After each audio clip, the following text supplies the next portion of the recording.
What is going on, people? It's Frankie Mazza, and welcome to another gameplay commentary. Now, what you're watching in the background is me getting a nuclear on Overflow, I believe, with the AN-94.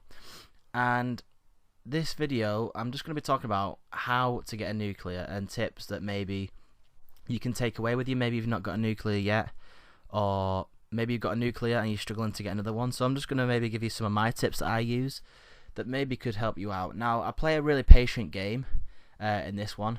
That's why I cut a bit out. You know, sometimes I'm running around the map and I can't really find too many enemies. That's why the gameplay is only about 7 minutes long.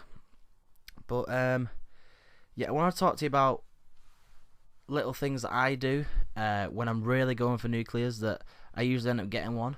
And the first tip is the VSAT. Always run UAV cat, UAV VSAT when you go for nuclears. But sometimes something that I do is when I get a VSAT is I feel the need to rush.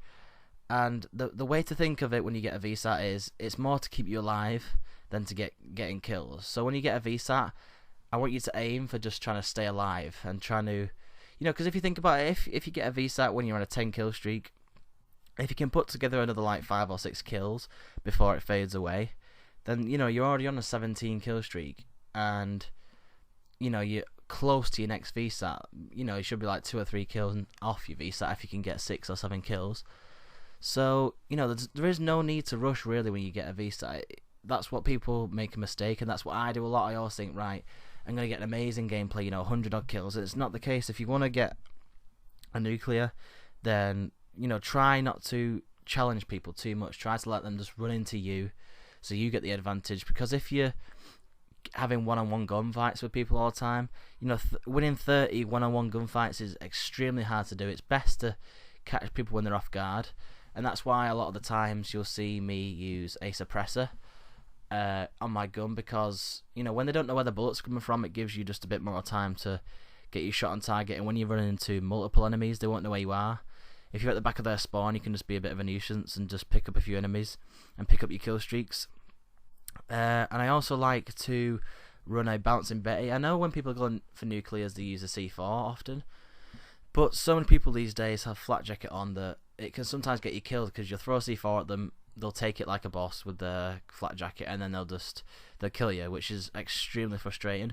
So I think bouncing Bettys are a better option, even though obviously you can have the same problem as a C4 with a flat jacket, but it can also alert you to where they are. So if your bouncing Betty goes off, it hit markers someone, then you can literally just lay down, wait for them to come around the corner, and kill them off.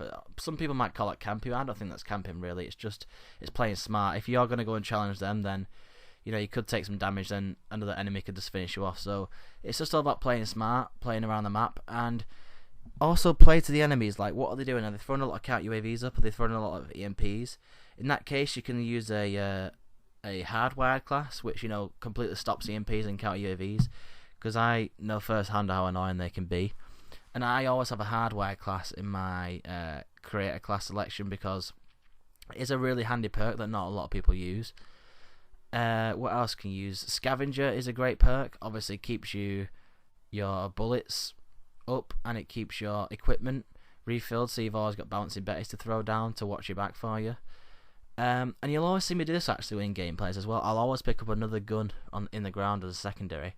And what I like to do, say I'm running an assault rifle, I like to pick up an SMG or a sniper, something that's not an assault rifle. So you've got something for middle range, you could have something for long range like a sniper, or you could have something for short range like an SMG.